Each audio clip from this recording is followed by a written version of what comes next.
does Cisco go about developing learning plans for individuals and teams and then for the organization as a whole? We have a very large organization, over 60,000 people, and we're global. So you have cultural things going on, you have functional things going on. We have probably, like many very large global organizations, right? There's lots of challenges with that.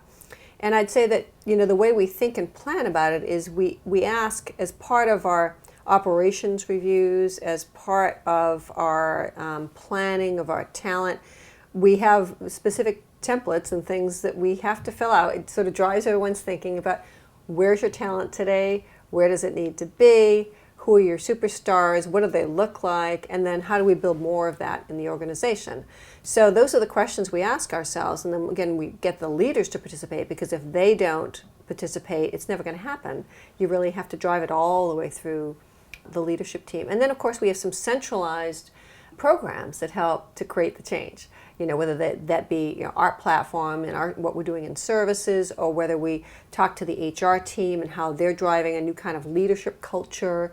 They have a framework for that, and they're working on how do they make teams successful and what makes up a great team. So they look at all the dynamics around that, and they come up with the formula. And then the hope is that when you have the formula, you can start teaching other people how to build the formula within their own organizations. We think about it as part of every part of our operations throughout our company. It's embedded as how we think as an organization, because our talent is our business. It's not the other way around.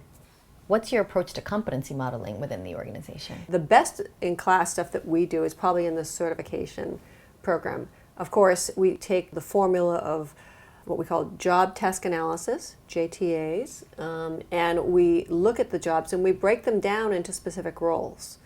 And then once we've done that, once we've understood that, we ask all the questions of, well, what makes people expert at every one of those levels of those roles? What makes that best-in-class person at every one of those levels? And then we start putting the competency base around that. And then that's how we test people, that's how we certify people, that's how we train people. And that's the most formal process we have. And then we have, for things that we don't certify, we have those similar kind of characteristics embedded in the job descriptions and how we measure the jobs inside of the company. And the reason why we use certifications ourselves is because we're trying to not just do it for ourselves, we're trying to do it for the whole world. We're trying to do it for all networking talent in the world. We're trying to do it for millions of people. And so it's really important that you have an outcome-based standard that you can use to measure that.